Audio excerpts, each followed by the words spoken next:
साथियों,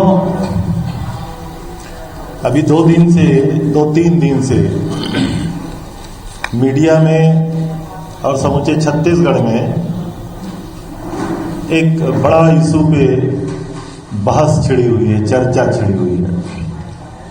कोरोना काल से लगभग 3 साल की इस हुकूमत में 1.5-2 साल कोरोना में निकल गया, देश में भी निकल गया और पूरे हिंदुस्तान ने देखा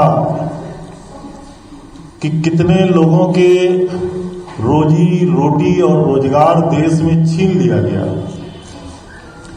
पिछले कोरोना 2 में हम सब लोगों ने देखा कि रोजगार के अभाव में शहरों से कितने पलायन हुए और घर वापसी के दौरान कितने मजदूरों की सड़कों में मौत हुई। लेकिन दुर्भाग्य भारतीय जनता पार्टी के किसी नेता ने इस पे कोई बात नहीं कही। दुर्भाग्य इससे भी ज्यादा कि आदरणीय प्रधानमंत्री जी, वो देश के प्रधानमंत्री हैं, वो उनके नाते मैं उनका बहुत सम्मान करता हूं। आदरणीय नरेंद्र भाई दामोदर दास मोदी, लेकिन रोजगार के अभाव में जो मौत हुई उसके बारे में एक शब्द भी मीडिया के माध्यम से सहानुभूति के इस देश ने उनसे नहीं सुना। उसके बाद भी छत्तीसगढ़ के रोजगार के बारे में पूर्व मुख्यमंत्री सम्माननीय डॉक्टर रमन सिंह जी ने ट्वीट किया था, कोई टिप्पणी की थी, वही लगातार बहस का मुद्दा बना हुआ है। आदरणीय साथियों, पहले कार्यकाल के चुनाव मैनिफेस्टो में देश के प्रधानमंत्री जी ने और भारतीय जनता पार्टी ने 2 करोड़ युवाओं को नौकरी देने का वायदा किया था प्रतिवर्ष। किंतु 5 साल पूरा होने के बाद माननीय मोदी जी ने अपनी बातों में कहा था, उस 2 करोड़ की गिनती में ऑटोमोबाइल सेक्टर में 4 व्हील ट्रक और छोटी गाड़ियों की बिक्री का जिक्र करते हुए कहा था कि एक गाड़ियों में 2-2, 3-3 लोगों को नौकरी मिली है, उसको रोजगार मिला है, उसको भी जोड़ करके वो 2 करोड़ बनाने की कोशिश किए थे। मैं आज जो आंकड़े दूंगा उसमें छत्तीसगढ़ के आंकड़े नहीं है कि यहाँ ऑटोमोबाइल की कितनी बिक्री हुई और कितने लोग रोजगार, तो कृपा करके आदरणीय मोदी जी के आंकड़ों से हमारी आंकड़ों की तुलना ना करिएगा। दूसरी बात, केंद्र सरकार ने पिछले कोरोना काल में 20 लाख करोड़ के पैकेज रोजगार के लिए घोषणा किए थे। दुर्भाग्य है 20 नया पैसा भी किसी के न खाते में आया न रोजगार के अवसर उपलब्ध हुए। मैं इससे भी छत्तीसगढ़ सरकार के आंकड़ों की तुलना नहीं करूंगा। और तीसरी बात, यहां तत्कालीन सरकार के 5 सिंह, विक्रम सिंह, शिवराज सिंह, अमन सिंह, रमन सिंह, अब सिंहों का नाम तो आप लोग जानते हैं, टेक्सास गए थे, अमेरिका, और 5 सिंह वहां से लौटने के बाद छत्तीसगढ़ में इन्वेस्टर मीट किए थे नई राजधानी में। 4.25 लाख करोड़ के एमओयू में साइन किया गया था और कहा गया था कि 5 लाख लोगों को सीधी नौकरी छत्तीसगढ़ में दिया जाएगा। लेकिन दुर्भाग्य 4.25 लाख करोड़ में 4.25 पैसे का भी इन्वेस्टमेंट छत्तीसगढ़ में नहीं आया और एक भी आदमी की रोजगार के बारे में उक्त सरकार ने कोई टिप्पणी नहीं की, ना डॉक्टर रमन सिंह ने टिप्पणी की। मैं अभी जो आंकड़े दूंगा उसको भी उन आंकड़ों से तुलना मत करिएगा जो भारतीय जनता पार्टी की मैं 3 प्रकार की बातें आपसे कही। छत्तीसगढ़ में कोरोना काल में भी हम लोगों ने लोगों को जो नौकरियां दी, रोजगार के अवसर उपलब्ध कराए और स्वरोजगार के उपलब्ध कराए। ये कुछ आंकड़े, इसकी शुरुआत हुई थी। मैं सबसे पहले तो उनको, रमन सिंह जी को बधाई भी देता हूं कि उन्होंने इस बहस की शुरुआत की। इसकी शुरुआत हुई थी centre for monitoring Indian economy CMIE के ताजे आंकड़े जो जारी हुए उसमें कहा गया कि छत्तीसगढ़ में बेरोजगारी का दर 2.1%, जबकि हिंदुस्तान में ये दर 7.9%। अब कोरोना काल में भी अगर छत्तीसगढ़ के लिए CMIE के द्वारा अगर ये आंकड़े दिए जाते हैं तो निश्चित रूप से ये छत्तीसगढ़ के लिए गौरव की बात है। सारे हिंदुस्तान के कुछ छोटे राज्य जो प्रगतिशील राज्य कहलाते हैं, उनको अगर छोड़ दें तो हम लोग पूरे देश में चौथे नंबर पे, और उन राज्यों को अगर छोड़ दें तो छत्तीसगढ़ पहले नंबर पे। ये तो इस सरकार के लिए प्रशंसा की बात है ना। तो इसी पे आदरणीय डॉक्टर रमन सिंह जी ने ट्वीट किया, और दुर्भाग्य से जब आंकड़े उनके पास पहुंचे तो उन्होंने इसको डिलीट भी किया। तो कल ही मैं प्रेस से चर्चा करते हुए कहा था कि डॉक्टर रमन सिंह जी को प्रदेश की जनता से माफी मांगनी चाहिए। वो 5 सिंहों की बात मैंने कहा, वो 4 सिंह तो छत्तीसगढ़ से गायब हो चुके हैं। ये एकमात्र सिंह कभी कभार अपने गाहे बगाहे उपस्थिति दर्ज कराते रहते हैं, इसलिए ऐसी बात उन्होंने कही थी। और बीजेपी की जब सरकार थी 18 में, हमारी सरकार बनने के पहले ये बेरोजगारी दर का आंकड़ा 22% था, 22%। अब उससे अगर अभी के आंकड़े कम हो गए तो आदरणीय डॉक्टर साहब को परेशानी नहीं होनी चाहिए। रोजगार, नौकरी और स्वरोजगार, ये 3 प्रकार की बातें हैं। नौकरी का आशय गवर्नमेंट के रेवेन्यू से सैलरी प्राप्त करना, उसमें कितने लोगों को अवसर मिला है।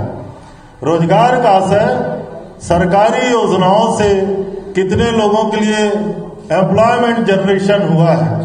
और स्वरोजगार का आशय हमारी जो आजीविका मिशन SRLM, LRLM के तहत जो लोगों को हम काम देते हैं, उसके तहत कितने लोगों को रोजगार मिला है।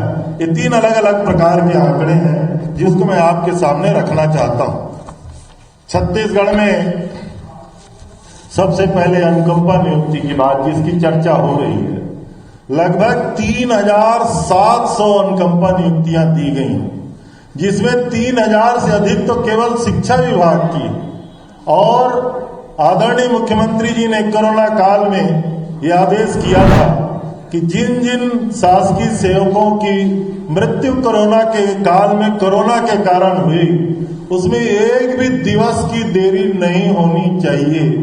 आज भी अगर कोई जानकारी आपके माध्यम से या किसी भी माध्यम से शासन या किसी भी विभाग को अगर आएगा कि कोरोना की मृत्यु के बाद अनुकंपा नियुक्ति का प्रकरण शेष है, तो मैं समझता हूं ऐसी कोई जानकारी ना किसी के माध्यम से आ सकती है।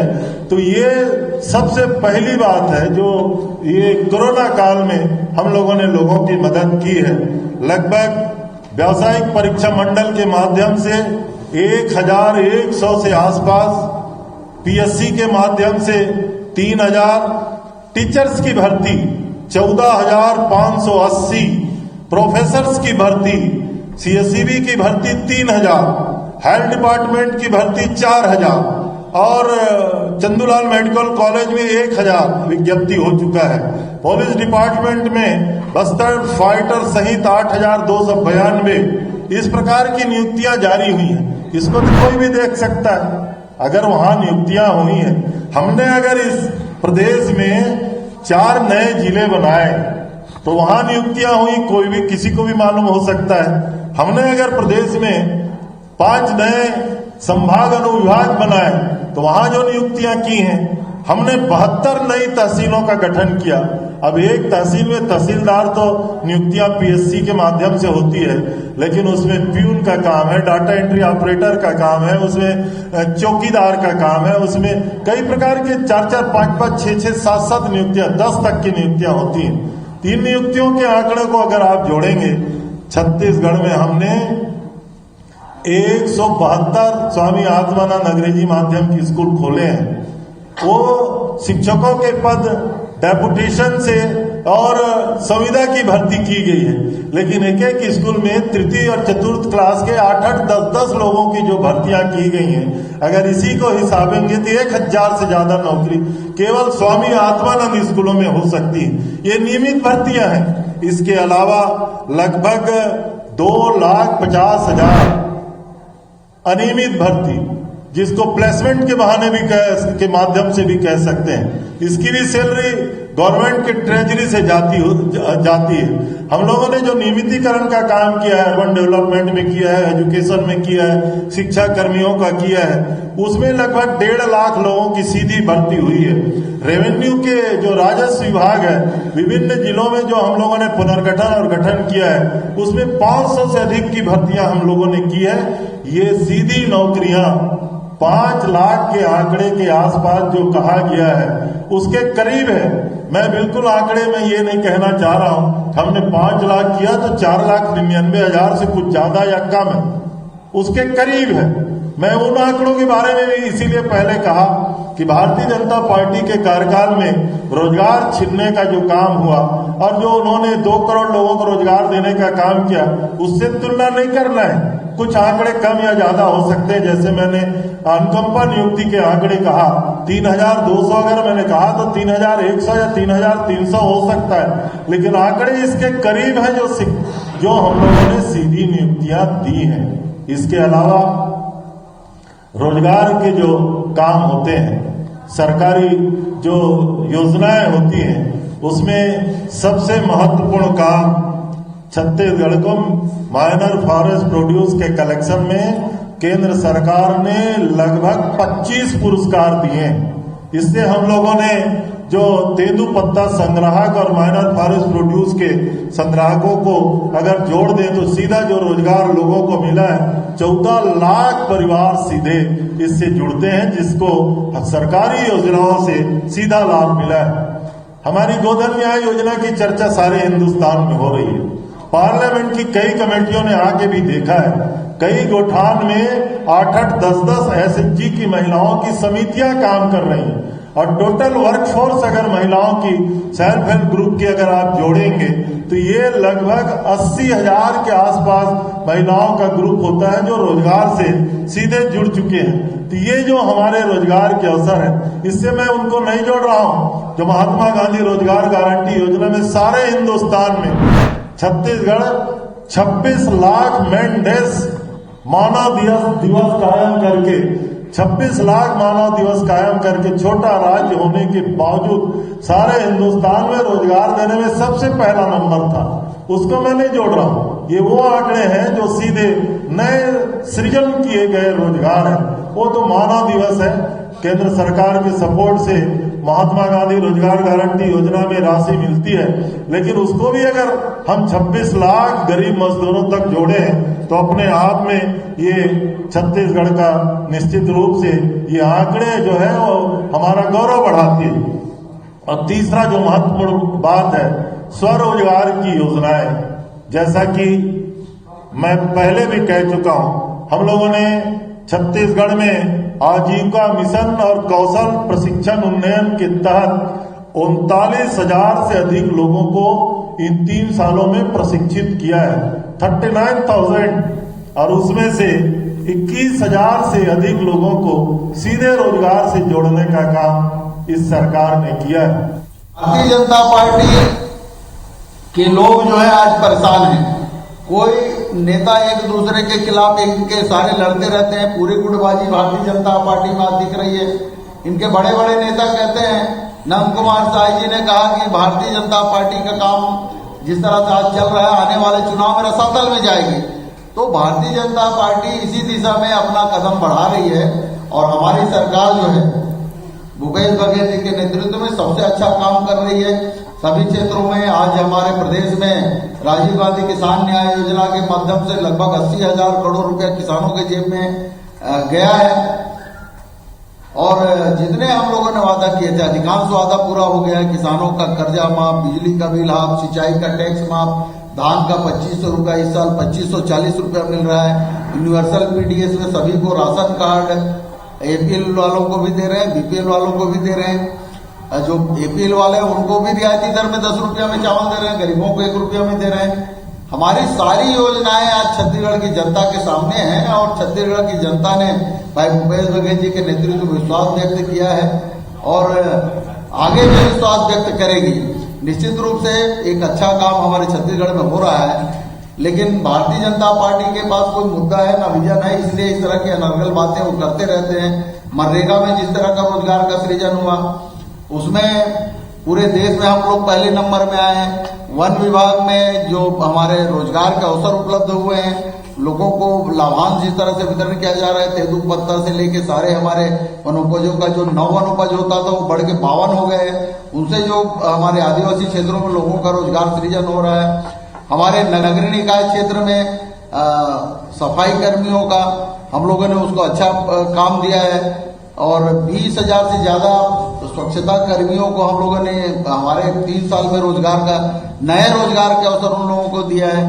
हमारे सफाई के क्षेत्र में पूरे देश में लगातार हम 3 साल से स्वच्छता पूरे देश में पहले नंबर में आ रहे हैं। ओडीए प्लस में पूरे देश में हमारे छत्तीसगढ़ के नगरीय निकाय को प्रधानमंत्री जी ने पुरस्कार दिया है। दूसरा ये कहते हैं सिर्फ आलोचना के अलावा इनके पास कुछ मुद्दा नहीं है।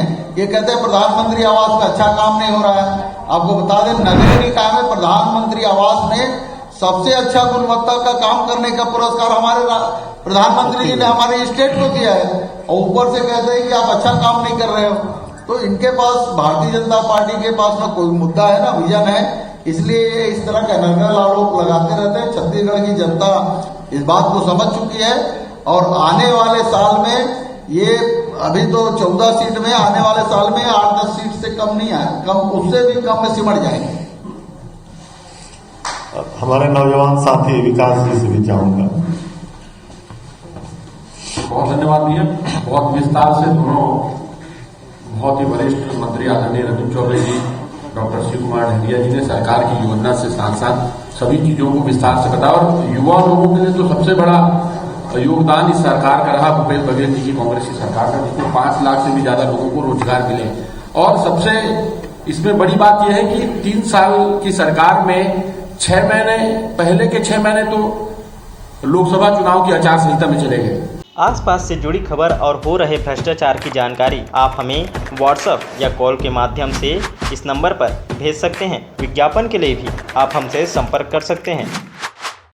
इस तरह की तमाम छोटी बड़ी खबरें देखने के लिए बने रहे हमारे न्यूज़ अवाम दूत पर और नए अपडेट्स जानने के लिए हमारे चैनल को लाइक, शेयर और सब्सक्राइब करें। साथ ही नए नोटिफिकेशन के लिए बेल आइकन को प्रेस करें।